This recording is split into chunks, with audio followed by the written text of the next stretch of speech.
Good evening to each and everyone over here. I'm thrilled to welcome you all for today's informative webinar on skin neoplasms.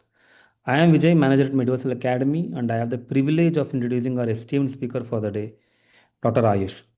Dr. Ayush is a consultant physician, diabetologist, a pulmonologist based in Bhopal, currently working in CMCH and Manasarovar Diligent Care Hospital. He leads the palliative care unit at CMCH and is trained in palliative medicine from the Institute of Palliative Medicine India. A passionate digital health educator, he has created 500 plus medical videos and built a YouTube community of over 1.5 lakh followers. Dr. Ayush is pursuing the executive program in healthcare management at IIM Shillong and collaborates globally as a faculty with the University of Buckingham, UK, and as a medical consultant with healthcare firms in the USA and India. Over to you, Dr. Ayush. Thank you, Vijay. And just sorry, my video is not turning on. It is being disabled by the host. Yeah, you can do it now, doctor. Okay. Yeah, I hope my voice and video is clear. Yes, loud and clear, doctor. Okay. Thank you, Vijay, for the very warm welcome. And it is always a pleasure conducting webinars with Team Mediversal. And going ahead with today's topic, skin neoplasms. When we talk in terms of organ of the body and specifically largest organ of the body, so skin is definitely the largest organ. And when we talk about the malignancies or whether it is a benign or a malignant, then we have to look some of the important malignancies that are being related or concerned with the skin. So going ahead with the skin tumors, let us start with the first skin tumor, that is the seborrheic keratosis, also known as basal cell papilloma or seborrheic wart.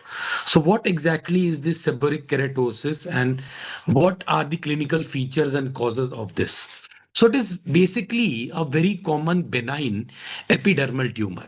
So despite you see the name that is being related, it has not, there is no direct connection with the sebaceous glands, or it does not arise from sebum producing cells.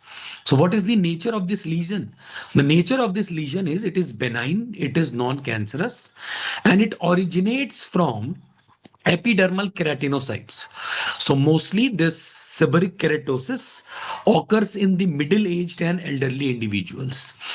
And it can either occur in a single form or it can occur in a cluster form or in multiple fashion. So when we talk about the cause, multiple lesions, it can be an autosomal dominant cause that can be inherited from generations to generations, occasionally follow an inflammatory dermatosis, and very rarely the sudden eruption of hundreds of lesions that are itchy in nature and is associated with an internal neoplasm that is known as a lesser Trellat sign. So the clinical appearance of this lesion is generally, it is a very, if you can see this image, it is very beautifully a well circumscribed lesion and it is raised also. So classically it is being described as what? It is described as stuck on or something that is being pasted on the skin from the top.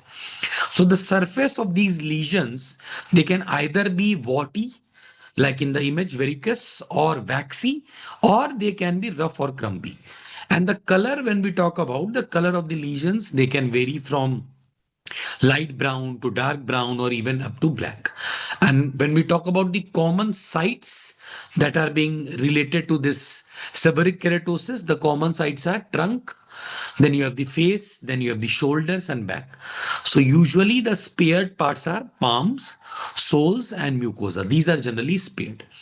So cause, as we have talked about, there can be a post-inflammatory occurrence also, which can occur that develop following an inflammatory dermatosis. So likely due to epidermal stimulation during a healing phase can occur. So it can be associated with internal neoplasm that we talk about. And what are those internal neoplasm that can be associated with it, like gastric adenocarcinoma or other gastrointestinal or systemic malignancies? So basically it represents a paraneoplastic phenomena. So although the seborrheic keratosis are benign, when they occur, there is a sudden occurrence of this and they occur in large numbers, then you have to evaluate for a internal cancer per se also. So usually arise after the age of 50 years, flat, inconspicuous lesions that are often visible earlier. Multiple but can be single, and the sites which we've already discussed most commonly on the face and trunk. So stuck on something that has been pasted from the top of the skin under the shoulders as chewing gum that has been stick over the skin. So they can be flat, complete flat, they can be raised, they can be even pedunculated also. And the surface can be a smooth or a very porous one. So surface may have a greasy scaling and scattered keratin plugs that is known as current bun appearance. So this is the basically greasing of this, which is known as the surface has typically a greasy scaling and scattered keratin plugs are being there over the top. That is known as current bun appearance. So if oval or long axis parallel lines can be seen. So this is the physical signs that is being there linked to the seborrheic keratosis, which we talked about. The clinical course is generally, of course, benign. There are not just the two differentials which we talked about.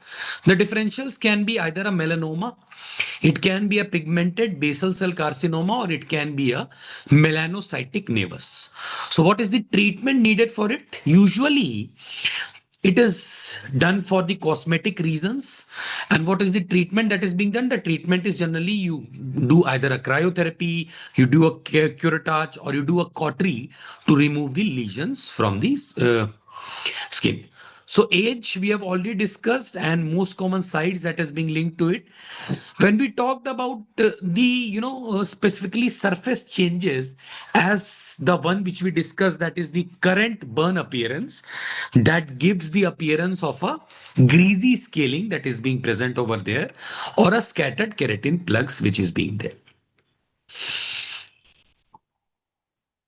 Yes. So coming to the histology of seborrheic keratosis, you can see a warty surface on the top of the skin.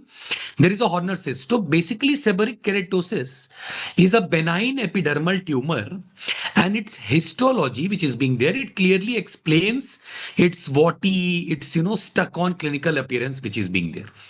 When we talk about the warty surface, which is being there, this epidermis, which is being here, it shows papillomatosis. That means this surface has upward, downwards, undulations and projections.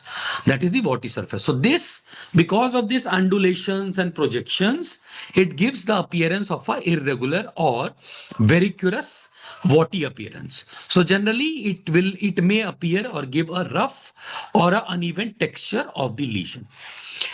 Then you have acanthosis, that is the thickened epidermis also, which is being present, which is being marked by the thickening. Why this thickening of the epidermis is occurring?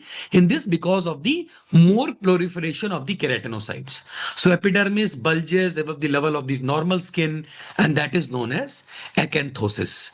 Proliferating basal cells are also being there above the level of surrounding epidermis. They are generally uniform.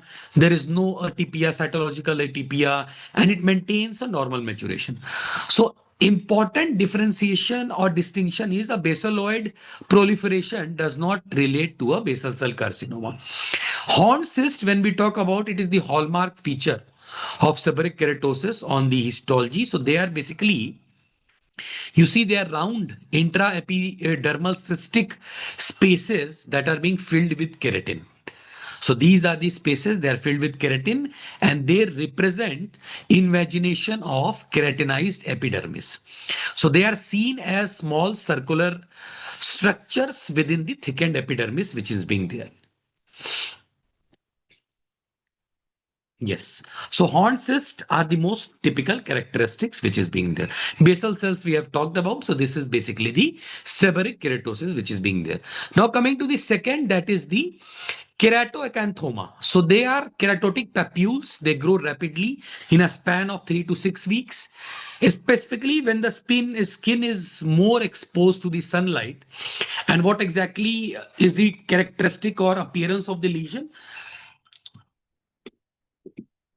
They appear just like a volcano type of lesion. It is umbilicate. Umbilicate like means that if the lesion is protruding like this, then you have a pit or depression in the center of the lesion. So that is umbilicated type of, and it resembles a squamous cell carcinoma. This appearance, volcano-like lesion. So it frequently spontaneously regress also, because we are talking about the benign lesions as of now. And generally, spontaneous resolution occur maybe in a span of 6 to 12 months, and it follows and it leaves a scar accordingly. So when you do a histopathology or you do a microscopy of it, you see proliferation of keratinocytes with some cell atypias. So this some cell atypias, because of the cellular atypia, that can be confused with squamous cell carcinoma. Then you have multiple keratoacanthomas, although are rare conditions, but they may appear in clinical correlation with Ferguson-Smith familial keratoacanthoma. What is this Ferguson-Smith familial? They are more common in men, and usually they are large lesions, but mostly they are self-healing lesions also.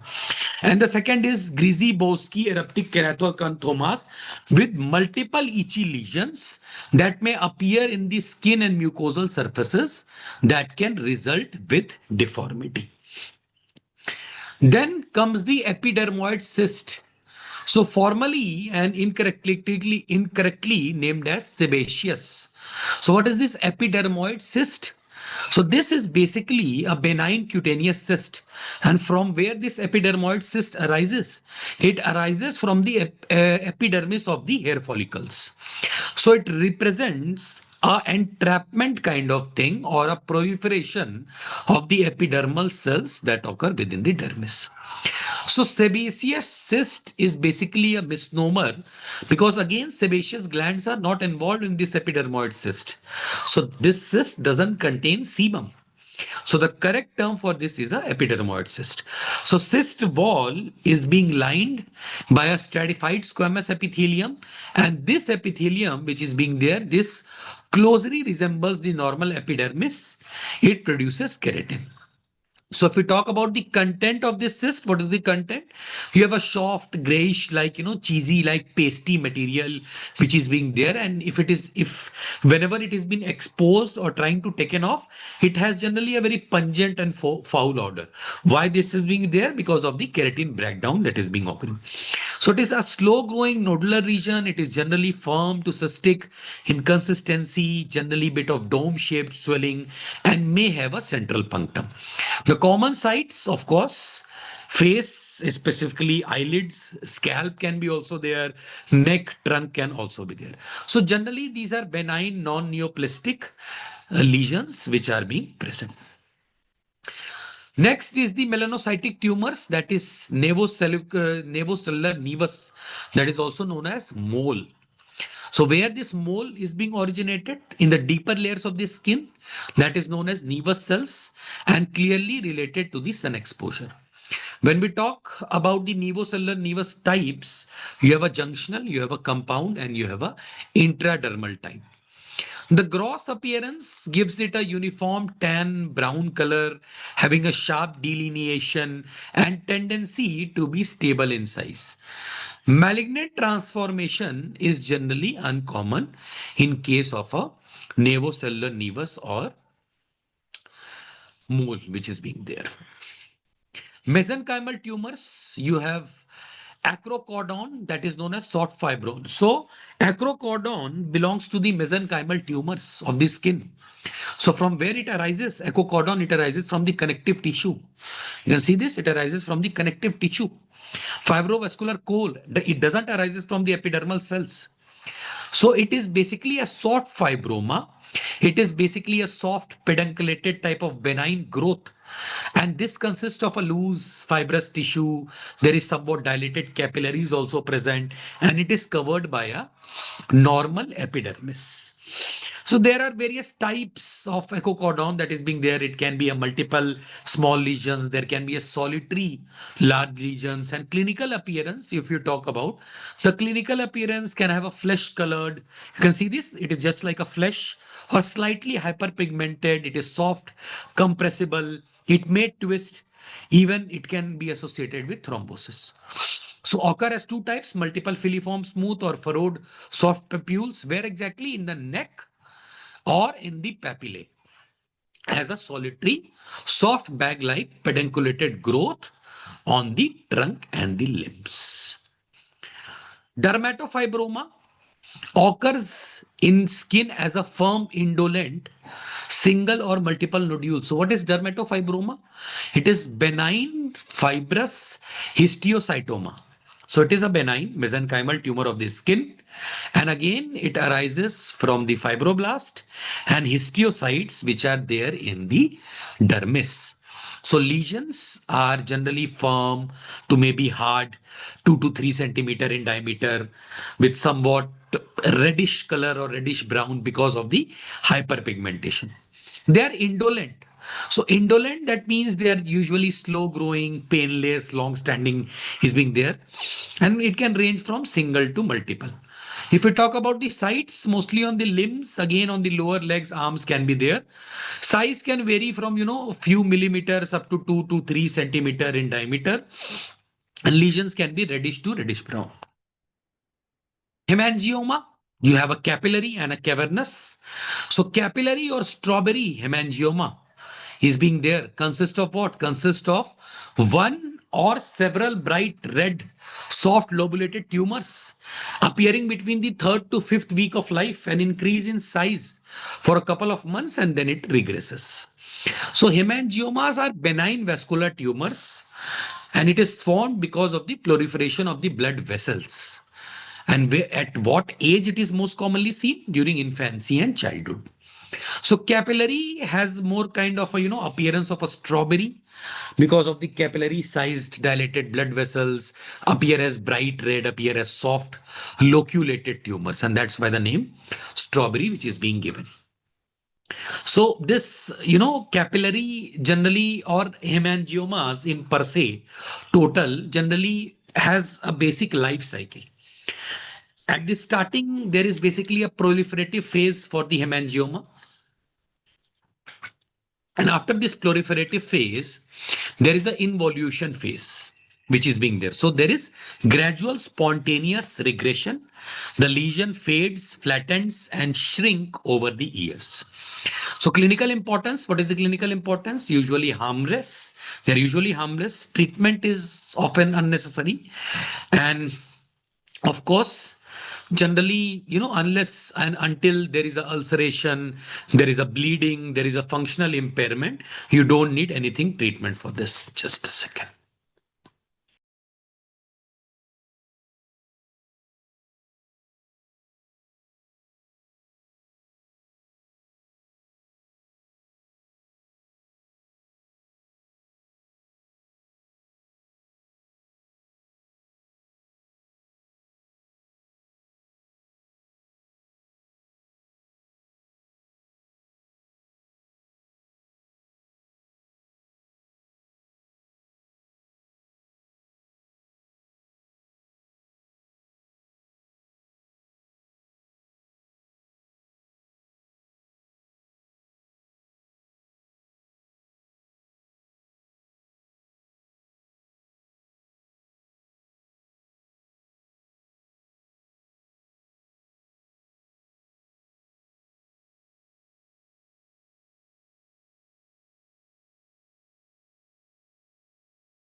Yes. Okay. Sorry. Yes. So we were at capillary and cavernous. I hope I'm audible. Okay. So going ahead with the cavernous hemangiomas, they consist of large, predominantly subcutaneous mass that may cause deformity. So it is associated with congenital syndromes. What are the congenital syndromes that are being associated with cavernous hemangiomas? Maffucci syndrome. That is a club of dyschondroplasia, fragility of the bones. There can be osteochondromas and blue rubber bleb nevus, that is large bluish tumors on the skin, along with a combo of subcutaneous hemangiomas, intestinal and visceral lesions. So When we talk about cavernous, they are large, they are soft, they are generally subcutaneous masses, and complications cavernous because of the cosmetic deformity. Generally, they do not regress with the time period. So, because of its association with all these congenital syndromes which is being there. Neurofibromas, again, it may occur as solitary cutaneous lesions, in which case one finds no cafe au lait spots and no family history of the disease. So, multiple cutaneous lesions is being associated with neurofibromas. You have cafe au lait spots, which is being there. That is autosomal dominantly inherited, referred to as neurofibromatosis or von Reckling-Hausen disease that starts to be manifested since childhood. So neurofibromas are generally benign peripheral nerve sheath tumors arising from the Schwann cells, fibroblast, and perineural cells, which is being there. So various types, solitary cutaneous neurofibroma may present as a single cutaneous lesion. Generally, it is sporadic. There is no cafe au lait spots in solitary cutaneous. But when we talk about multiple neurofibromas, you have a type 1 neurofibroma that is known as NF1, that is autosomal dominant, also known as neurofibromatosis or von Reckling-Hausen's disease. The another is, of course, a type 2 is also being there. So the clinical characteristics that is being associated with type 1 is a cafe au lait spots. What is cafe au lait spots? It is basically a light brown colored macules which is being there, and there is multiple cutaneous neurofibromas. There is axillary or inguinal freckling that is being associated. So if you can see the image, there is a kind of lesion and there is kind of a hole which is being in the lesion, and that is known as a buttonhole sign. What is this buttonhole? So when pressure is being applied on this lesion invaginates into the skin. It is basically due to a soft nerve-based structure. So buttonhole sign is a characteristic sign of a neurofibroma. When we talk about the histology of neurofibroma, it is generally encapsulated, composed of spindle-shaped cells, infiltrates the surrounding tissue, difficult to excise completely. So mostly, although they are benign, but again, it can be associated with skeletal abnormalities, learning difficulties can be there. The differentials are important when we talk about the neurofibroma. And what are the differentials? You have a dermatofibroma, you have a acrocordon that we discussed, lipoma, and plexiform neurofibroma can be there. Acrocordon, again, we have talked about benign outgrowths of the skin. Skin tags, most common in women, rarely associated with tuberous sclerosis, acanthosis nigrans, or acromegaly. So around the neck and within the major flexures, they are soft skin colored or pigmented pedunculated papules. What is the treatment? Small lesions can be snipped off either with a fine scissors, frozen with liquid nitrogen cryo, or destroyed with hyfricator without administration of a local anesthesia. So there is no way of preventing new ones from developing. So these are numerous axillary skin tags which are being there, and you might have seen, in majority of the population, maybe in your friends or maybe in your someone in your family. So these are the skin tags which is being there.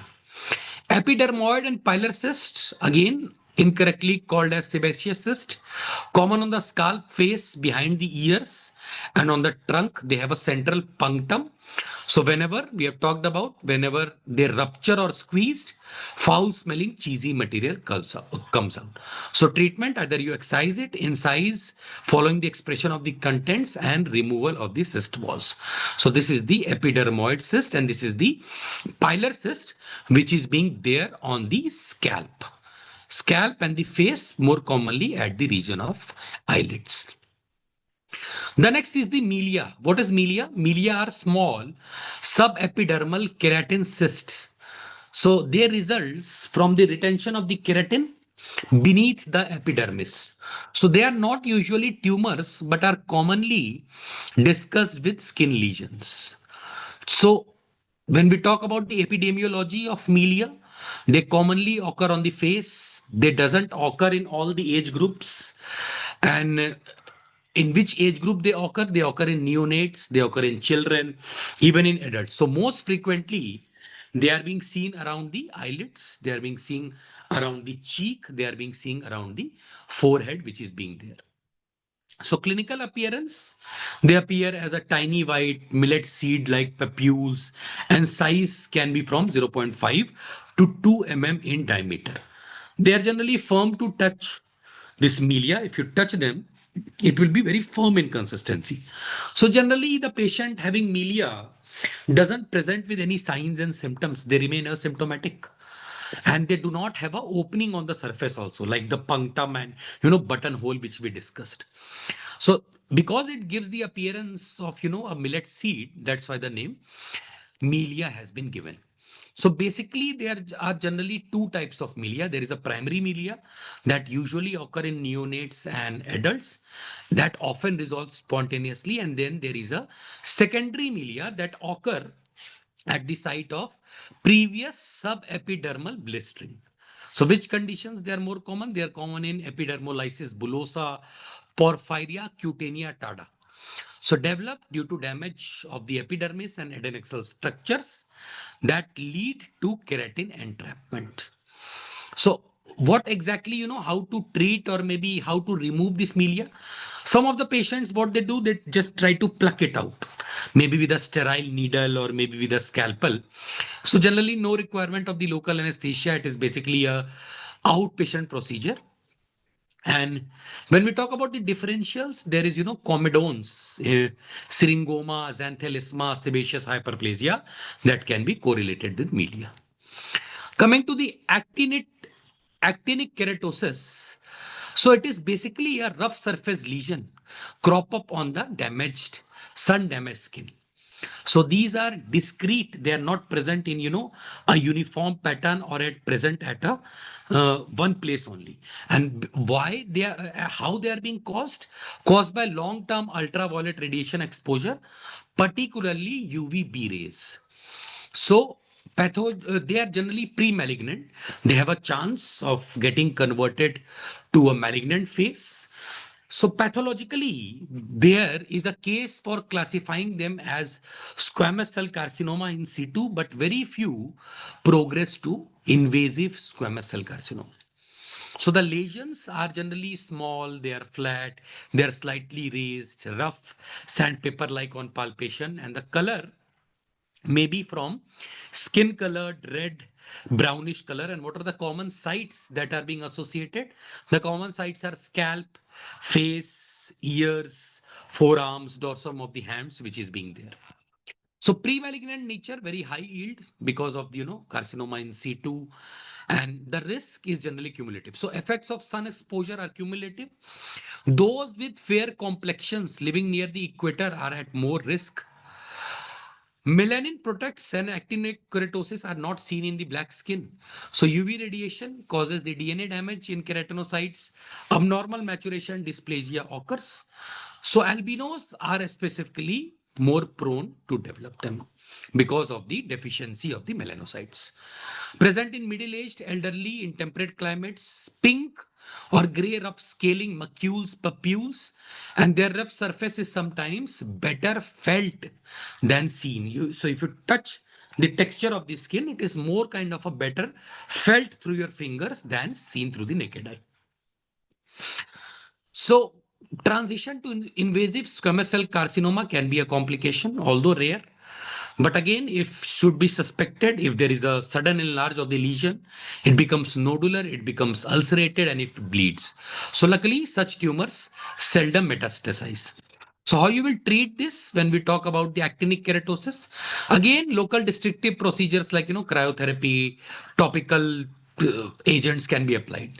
So differential diagnosis, seborrheic wart, viral, keratoacanthoma.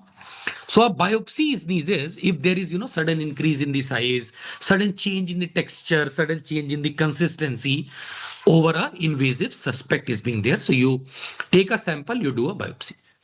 So freezing with liquid nitrogen or carbon dioxide snow, you do a thawing very importantly, that is being done. So freezing, what exactly you do? This is basically the most common treatment that is being applied. So rapid freezing leads to destruction of the cells. So if it is more kind of an isolated lesion, it is more kind of a small, well-defined lesions, you can go for a freezing with liquid nitrogen. Shave removal or curettage is best for large lesions. Again, for large thick lesions, immediate removal is being possible. Multiple lesions can be treated with 5-fluorouracil cream. So what exactly is the composition? It acts basically as an anti-metabolite. It inhibits the DNA synthesis. So because of this, it produces redness, inflammation, crusting that is followed by healing. So 3% sodium diclofenac, again, topical NZ preparation is being there. It inhibits the prostaglandin synthesis and thereby it also reduces the dysplastic keratinocyte proliferation. And photodynamic therapy at last, application of photosensitive agents that selectively destroy the dysplastic cells. And it is better, photodynamic therapy is better for what? Better for facial and scalp lesions. So this was about the benign lesions we have talked about. Now coming to the malignant skin lesions, and the first most common malignant lesion is basal cell carcinoma, also known as a rodent ulcer. So this is basically the most common form of a skin cancer. So most commonly where occurs on the face of the middle-aged or elderly. Lesions invade locally, but for practical purpose, they never metastasize. So basal cell carcinoma is basically a malignant tumor of basal keratinocytes where of the epidermis. So it is a slow growing, locally invasive tumor and it rarely or maybe never metastasizes. So most common form of the skin cancer, by one word you talk about, it is the BCC. Middle-aged, elderly population, even fair-skinned individuals, most common. So most common site is the face, specifically nose region, periorbital region, or maybe nasolabial folds, even forehead can be there. So it is locally invasive. That means it destroys the skin, cartilage again, but metastasis is rare. So if we talk about the morbidity due to basal cell carcinoma happens because of the local tissue destruction, not because of the distant spread, because it never metastasizes.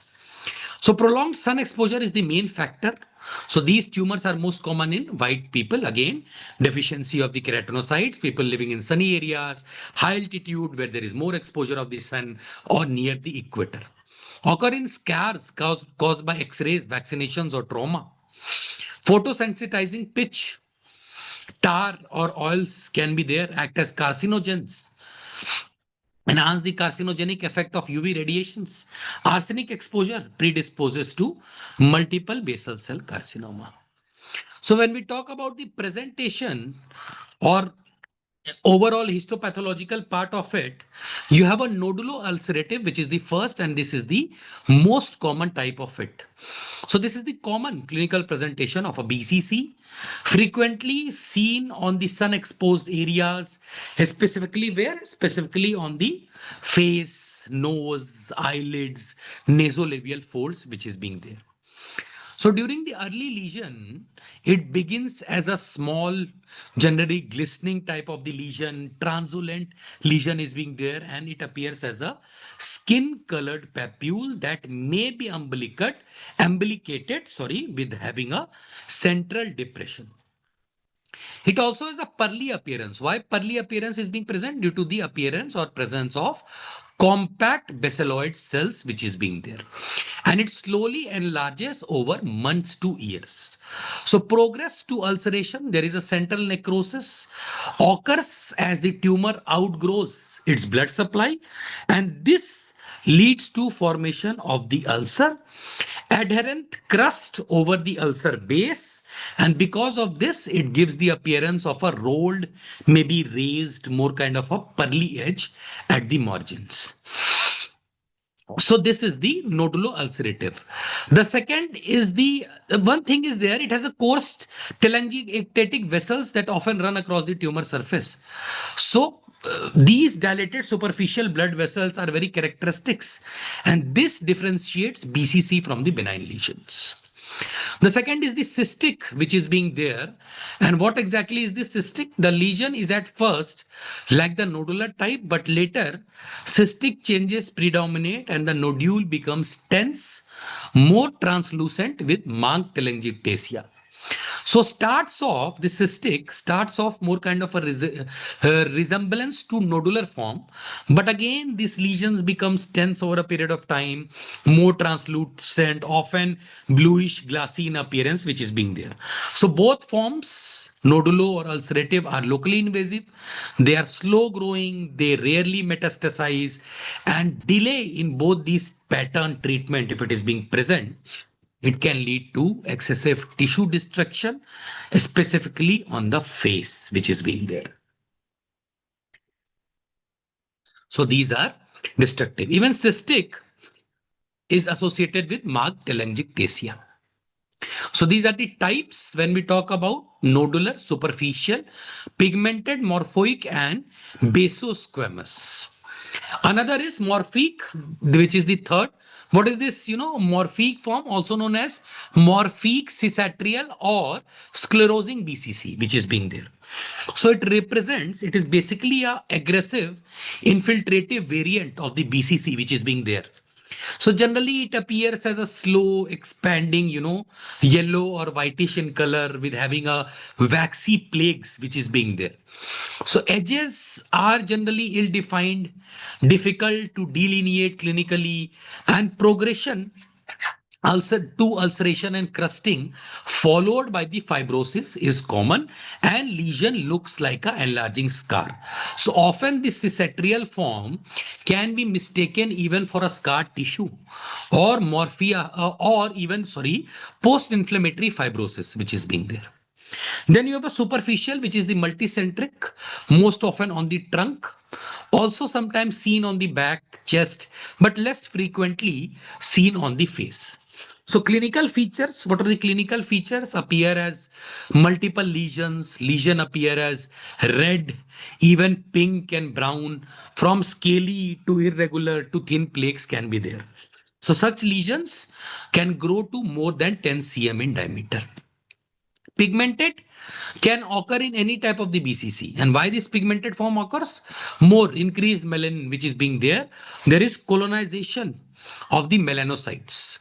So the lesion may appear brown, lesion may appear black, speckled with dark areas. It can involve any part of the tumor or even the entire lesion can be there. So it often mimics the malignant melanoma. Seborrheic keratosis can be there. So comparative study, if you talk about all these forms which we have discussed, nodulo-ulcerative, cicatricial, superficial, and then pigmented, what is the key feature of nodulo-ulcerative form? It is the pearly nodule that can be changed or turned to ulcer. The second, cicatricial or morphic form, the key feature. One key feature is scare-like. Superficial, it is the scaly plaque that is there in the superficial, and in pigmented, there is brown black areas which is being there. So this is basically a cicatricial, which you talk about basal cell carcinoma and early basal cell carcinoma with rolled opalescent edge and central crusting. Very beautifully elicited. Persistent scaly plaque, whipcord edge. Where exactly is this whipcord edge is being present? It is being present in a superficial basal cell carcinoma. So specifically, if it is a whipcord, just like edge which is being there, a clear cut, you can make a diagnosis of superficial BCC. Pigmented tumor on the temple, opalescent rim points to the diagnosis of BCC.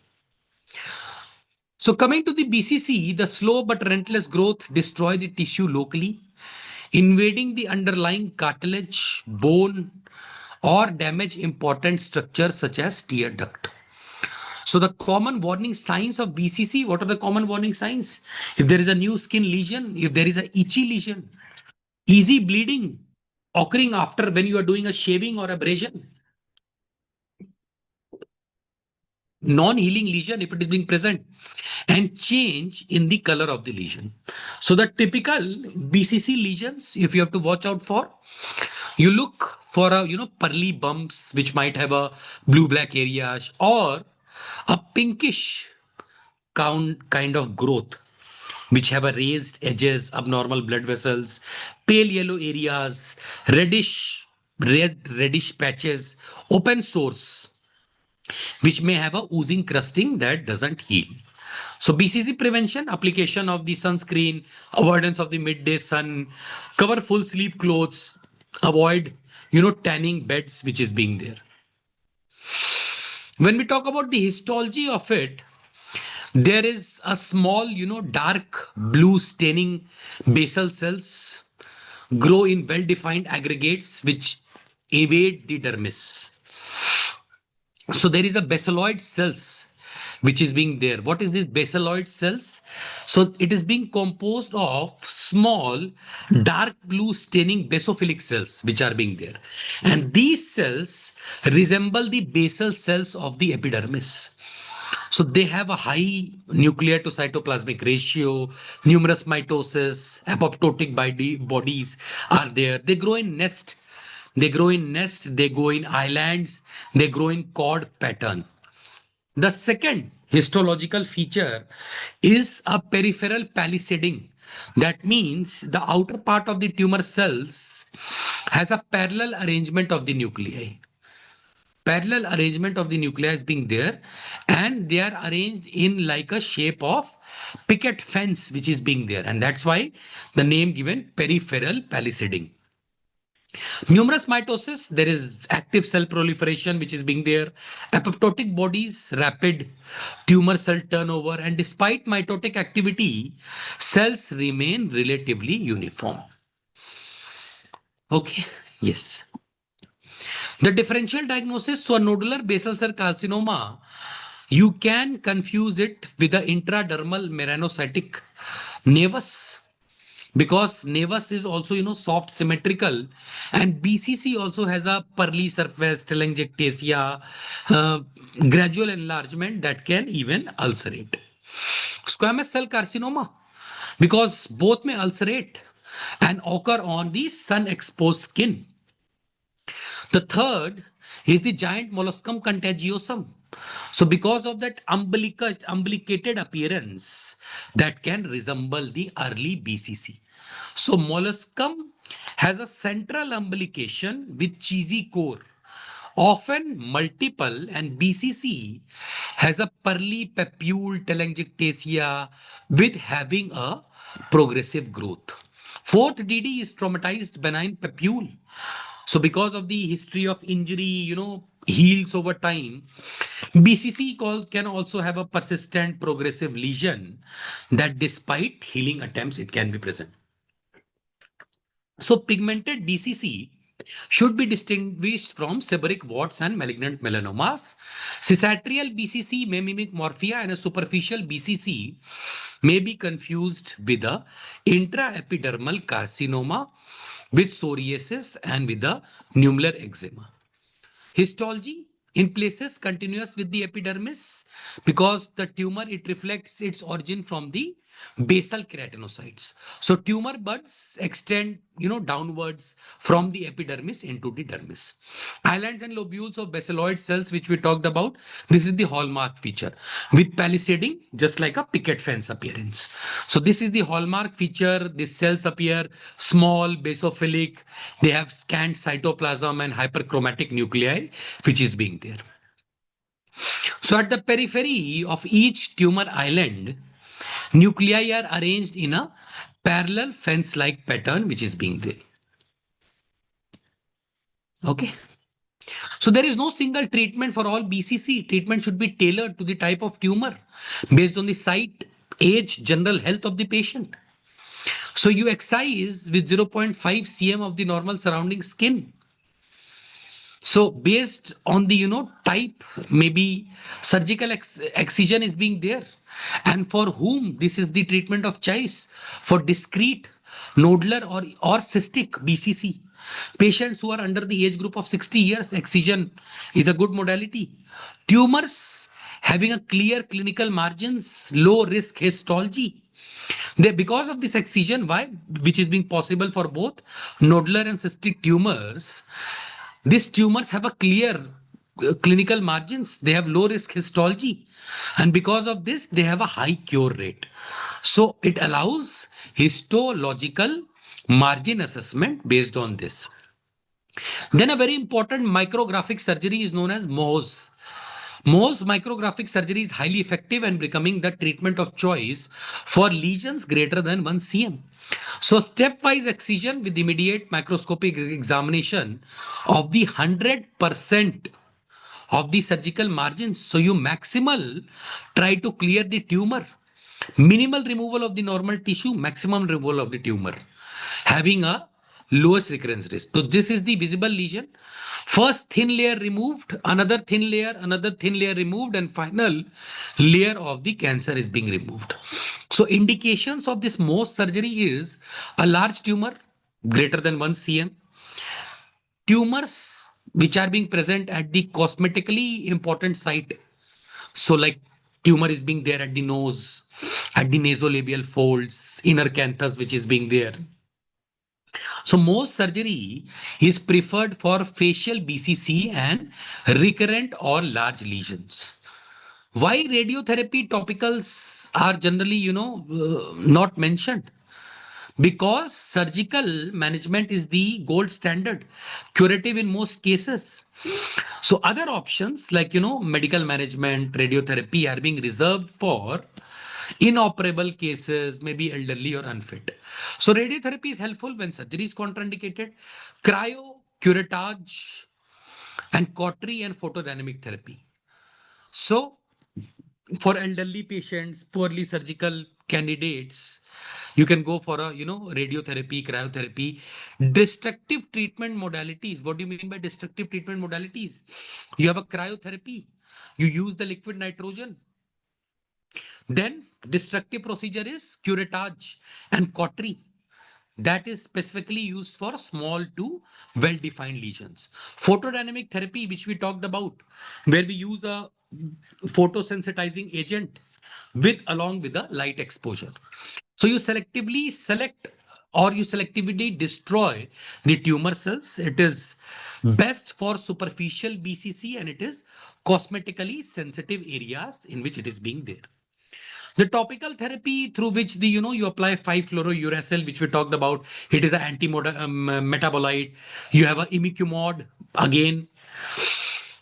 Systemic therapy through the chemotherapy, retinoids, new target therapy with SMO inhibitors are being there. So when we talk about the prognosis of BCC, 5-year survival rate is greater than 95%. Coming to the second type, that is the squamous cell carcinoma. So this is basically a common tumor.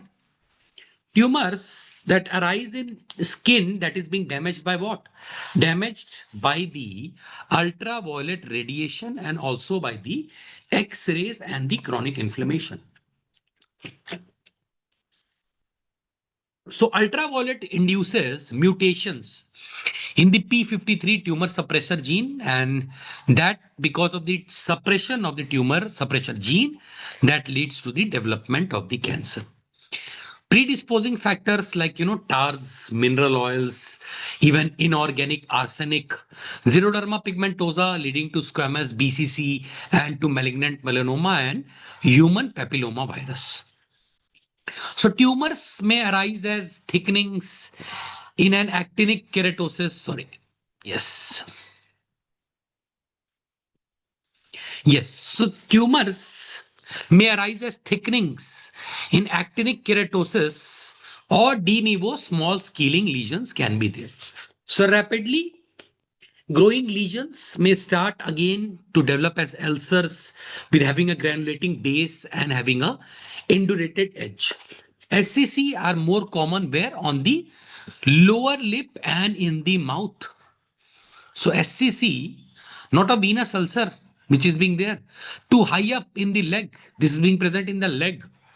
Too raised and no signs of venous insufficiency, which is being there. Coming to the metastasis part of it. So tumor arising in non-exposed sites such as perineum, sole of the foot, ear, lip may metastasize. Because These sites have rich in lymphatic drainage supply. These sites are also have thin skin barriers. So because of this, there are high chances of metastasis.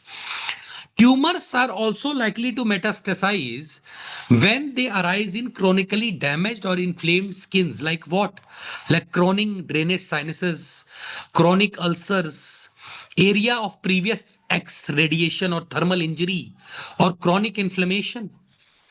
Tumor size and depth is also important. So, tumors that are having a size greater than 2 cm in diameter are more likely to recur and metastasize compared to the smaller tumors. And when we talk about the depth, greater than 4 mm in depth or invading subcutaneous tissue is the hallmark of a marked increased metastatic risk. Here you have to understand that in SCC, depth is a stronger predictor than the surface size. When we talk about the histological grading of this, SCC, it is differentiated on the poorly differentiated tumors, which show marked cellular atypia. There is loss of keratinization. They have a higher growth rate also, increased invasiveness, even greater metastatic potential. They also have a perineural invasion spreading along the nerve sheets. So having an aggressive biological behavior, higher local recurrence which is being there, and increased risk of regional and distant spread which is being there. So perineural invasion is a red flag feature which is being there. So tumors arising in the organ transplant recipients, HIV patients, patients on long-term immunosuppressive therapy show what? All these tumors that arise in organ transplant patients, HIV patients who are on long-term immunosuppressive therapy, they show a faster growth, they show a poor differentiation, they have a higher chance of recurrence, and they also have an increased metastasis. So when we talk about the high yield risk factors for metastasis, again, if you have to remember by the name of a mnemonic, there is a very common mnemonic S-DP. So S stands for the site. What the sites we talked about? We talked about the ear, lip, perineum, and soul. So these are the most prone to get metastasized. Second, depth we talked about. So SDP.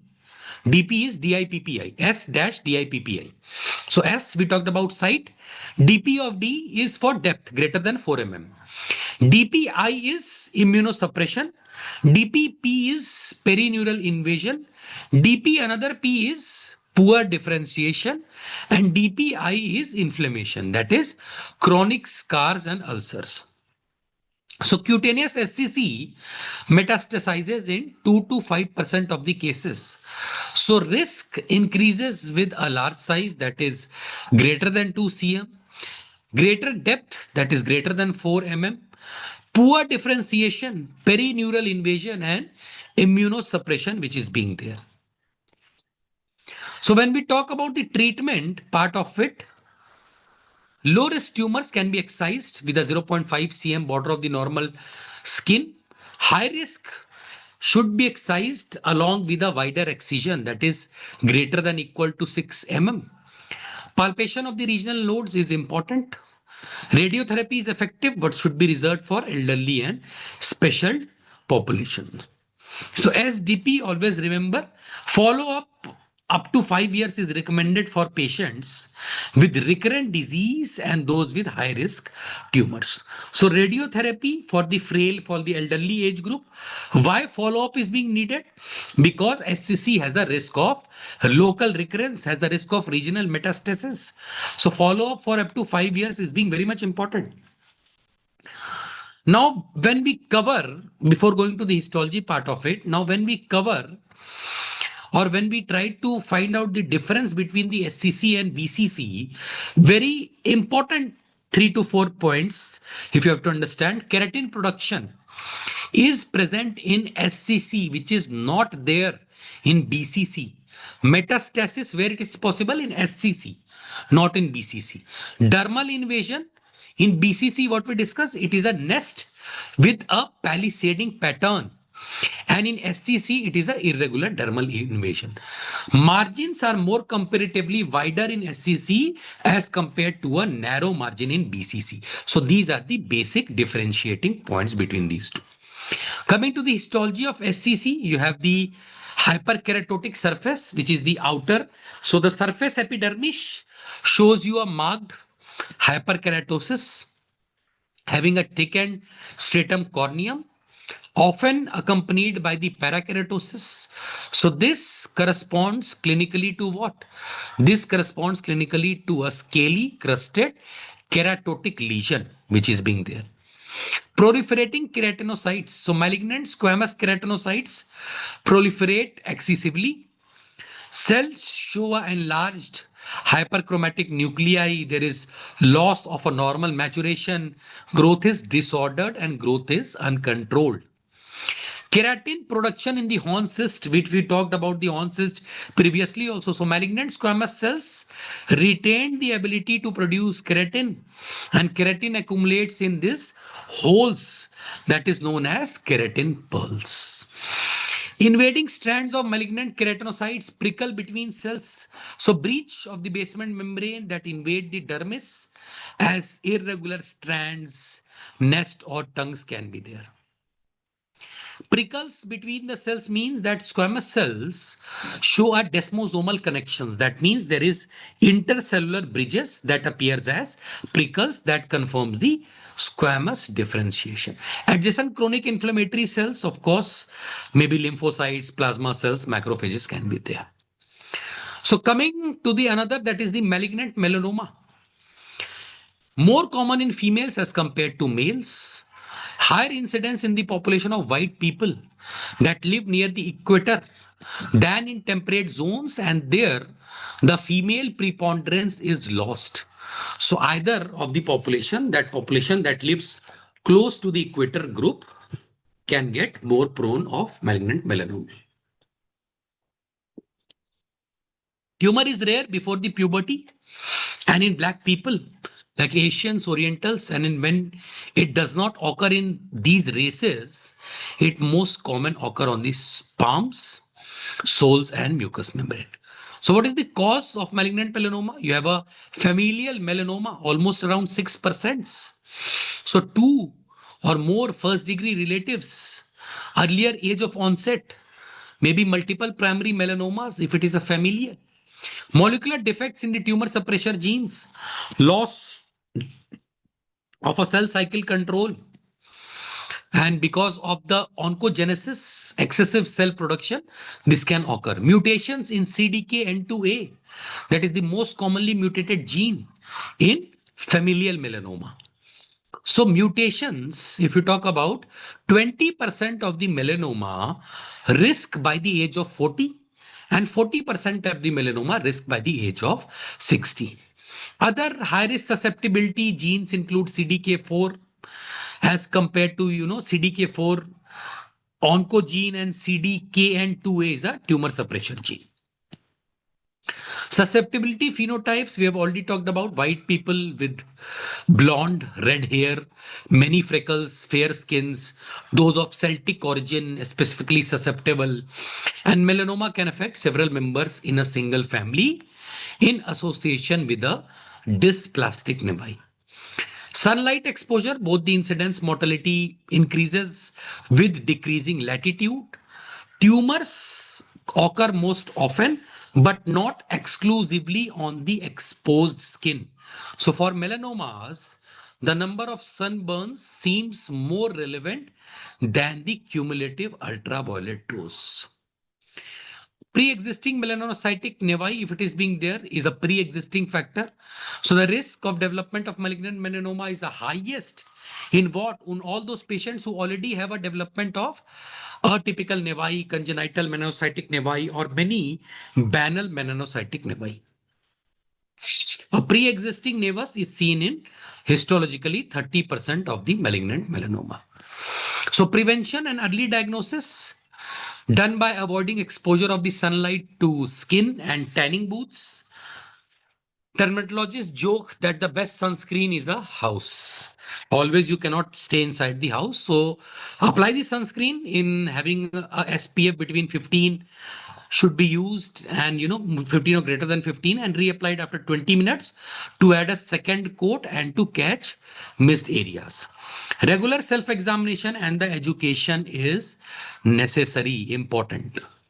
So, four ways to prevent skin cancer: use the right sunscreen, avoid tanning beds, practice sun protection, and check your skin regularly. So, 80% of the invasive melanomas are preceded by the superficial and radial growth, and it show clinically as the expansion of a irregularly pigmented macule or plaque. So most are multicolored. There is mixture of black, brown, blue, tan, pink can be there, irregular margins with reniform projections and notches. And there are four types of malignant melanoma basically. So what is this A, B, C, D, E of malignant melanoma? A is the asymmetry. So a benign mole is generally symmetrical. So in melanoma, one half of the lesions does not match the other half with its shape, with its thickness, with its color distribution. So asymmetry reflects the disordered, uncontrolled growth of the malignant melanocytes. The second is the border irregularity. So benign have smooth, well-defined borders, whereas melanoma's borders, malignant have irregular, notched, ragged borders. Color variability. So normal moles are usually uniform color. And what is the uniform color? It can be a light or a dark brown. But malignant melanomas can have multiple colors within the same lesion. They can have black, brown, tan, red, everything. Diameter greater than 0.5 and evolution change. So any change of the size, shape, color, elevation, symptoms can be a classic warning sign. So elderly patients, everyone ignored, doctor also ignored. This became so growing macule of a lentigo maligna, and now she has a frankly invasive melanoma within it. So which we talked about the type of the malignant melanoma. The first is the lentigo maligna melanoma. Occurs on the exposed skin of the elderly. Appears as irregularly pigmented, irregularly shaped macule, given the name of a lentigo maligna. May have and largely slowly for over years or may appear as in situ melanoma.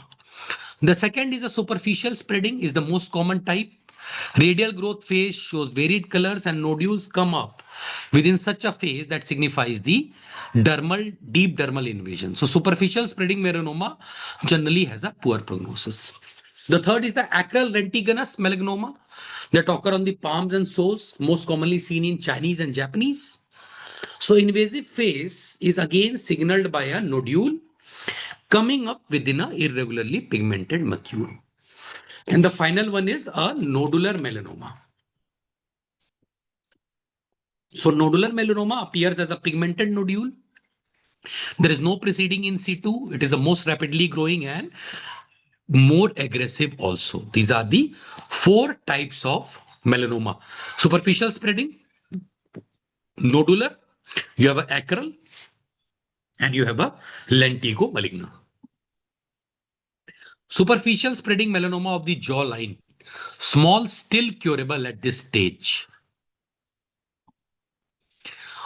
Total amelanotic melanomas generally rare, occur on the soles of the feet. Flecks of pigment can usually be seen within a lens. Subingual melanomas are usually painless, appears as areas of pigmentation expanding under the nail and onto the nail fold. That is known as Hutchinson sign. Metastatic melanoma spread to the surrounding skin, regional lymph nodes, or to the other organs. So at this stage, it can rarely be cured. So this shows the hallmark of a malignant melanoma. It has a asymmetry, irregular borders, and variations in color. So the pink amelanotic nodule signifies the deep dermal invasion.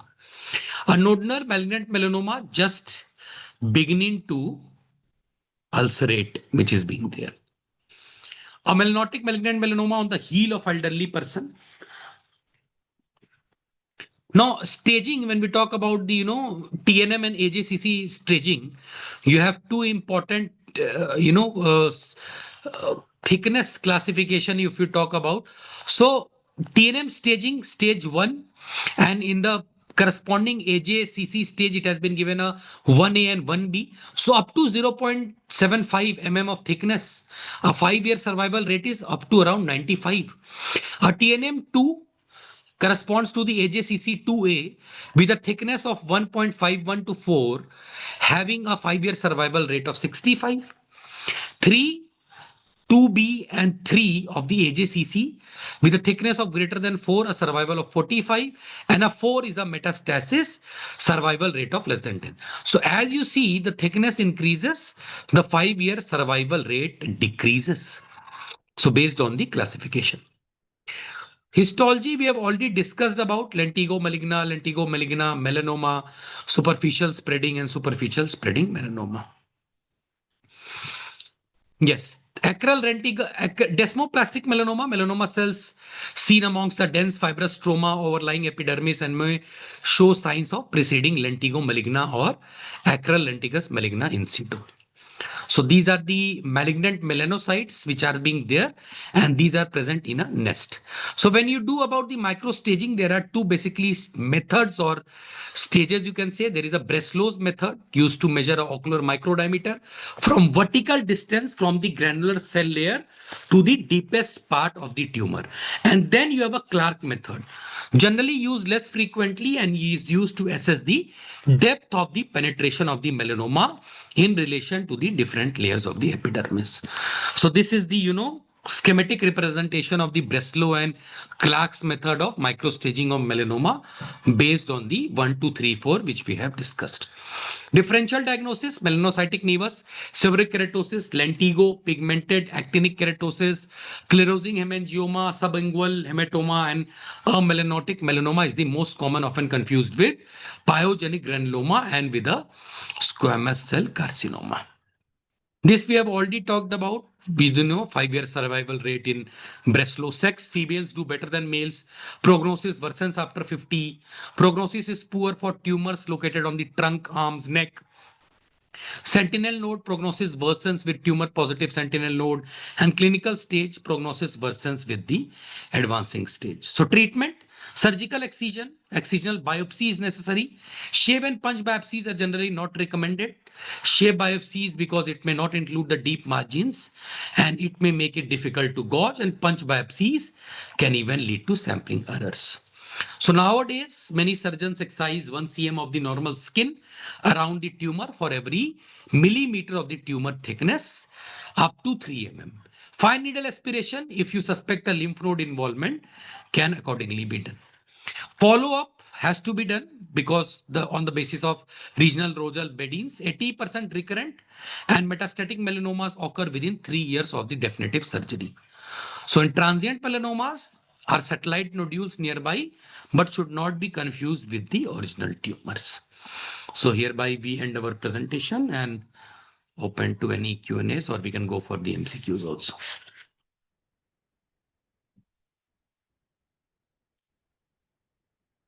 Yes, Vijay, are you there?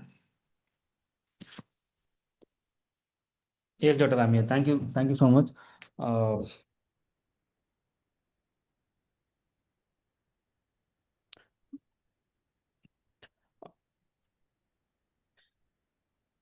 Doctors, I'll share the quiz now.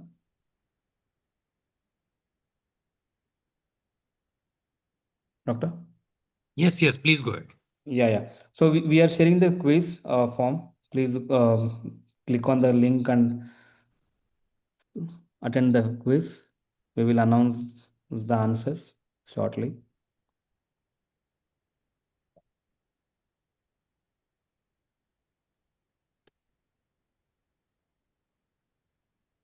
Meanwhile, doctors, you can drop your questions. Dr. Ayush will answer all your questions. Dr. Kritanjali Jiva says very nicely explained. Sir, Dr. Mohammad Masood Hassan Rizvi is saying excellent. Vivo T4 Pro. seborrheic keratosis is curable, sir? If you can, please. Generally, it is not curable, but again, it is a benign lesion. So, no treatment is basically required for a medical purpose of seborrheic keratosis until and unless, because as they are non-cancerous, benign, na, so they doesn't turn into a skin cancer. So, treatment should only be done if you have a cosmetic concern, maybe if you have a persistent itching, maybe a irritation, if you have a bleeding.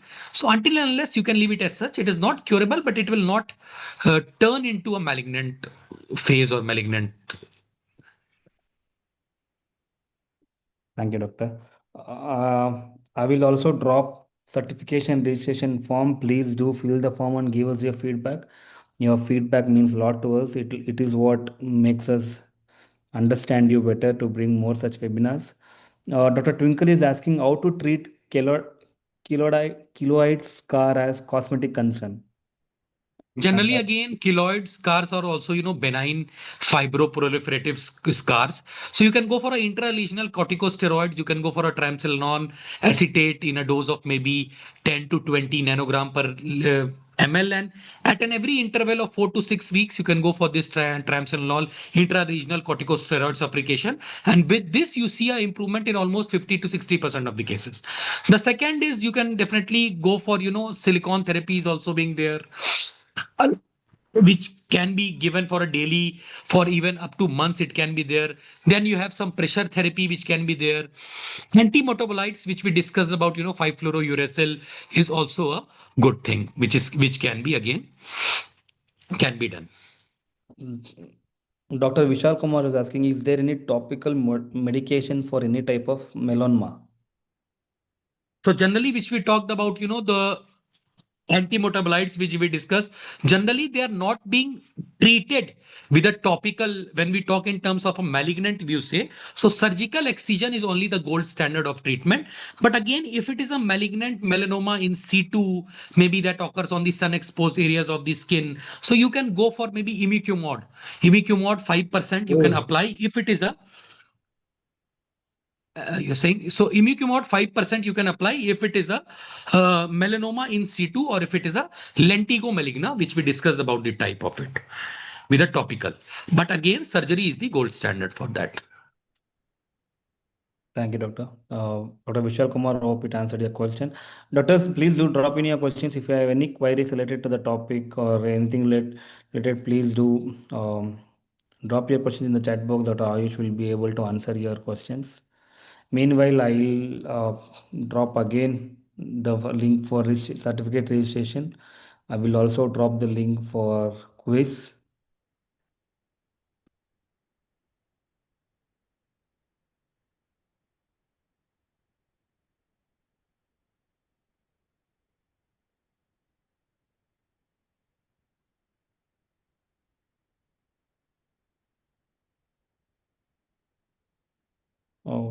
Any questions if you want to ask?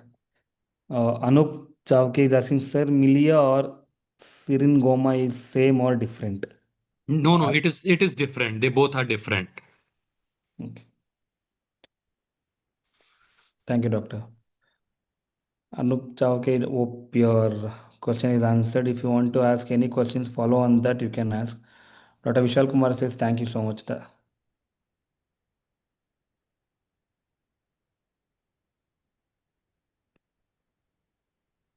Basically, milia, which we talked about, it is keratin filled.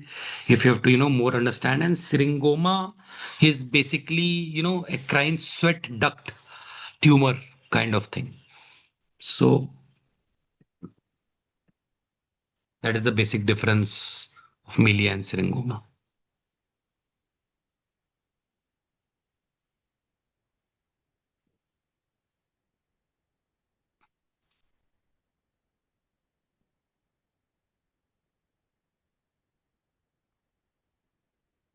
Screening test we discussed, na?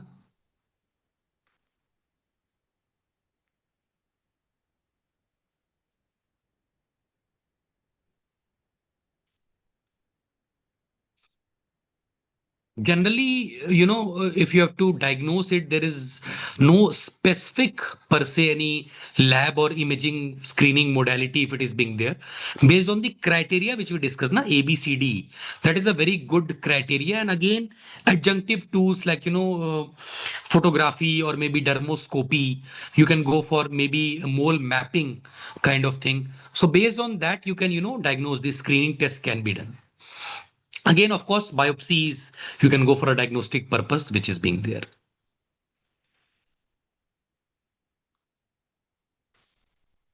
Syringoma is curable, but they can occur. They the common it is common even after treatment also. So although spontaneous resolution is rare, but recurrence chance is higher in case of a syringoma,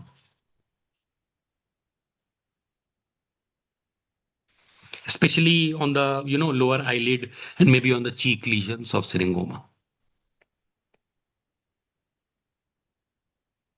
Okay.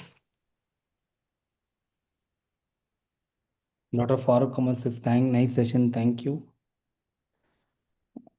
Anup Chowke is saying, okay, thank you, sir. Doctors, I'll again drop the link to get your certificates. Uh, Please do fill the form and submit it properly. The moment you click on submit button, the certificates will be sent to your email ID. Please do check inbox, or sometimes it might go to spam folder. Please do check your spam folder.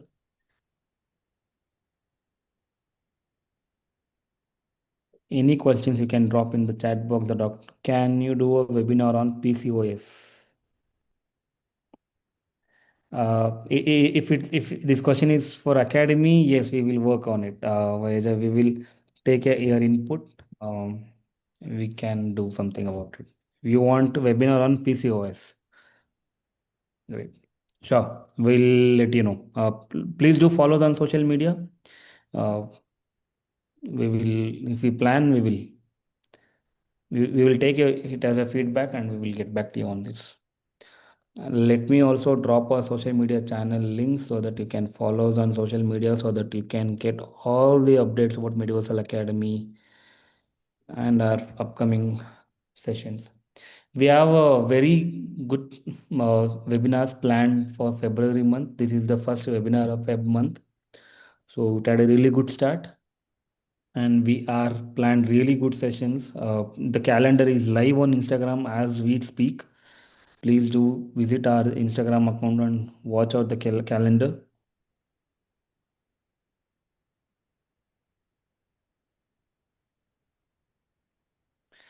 Doctor, I think the question sets are over.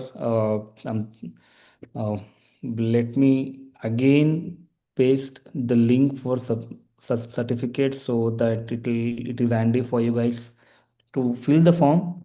I would again request all of you to fill the form properly and submit it and make sure you're submitted, because once you submit, you will know it will show you the thank you, the form is submitted. And once the form is submitted in 5 to 10 minutes, hardly 5 to 10 minutes, the certificate will be directly sent to your email ID. And please do check in inbox or spam folder. Right? Thank you so much. I would take the privilege to thank Dr. Ayush here because he is not well. When we approached, he made sure that he is available for us, for you doctors. Uh, Thank you so much, doctor. It was a great topic, and I learned a great deal. And I am sure the doctors here would completely agree with my statement. Thank you so much for joining us in this evening with the condition of your as of now. Thank you so much for joining us today and giving shedding little light on this topic. Doctors, we have few more webinars planned for February. Stay tuned. Thank you so much. Thank you all. Good night. Thank you, everyone, and special thanks to Team Mediversal. Have a good night, everyone.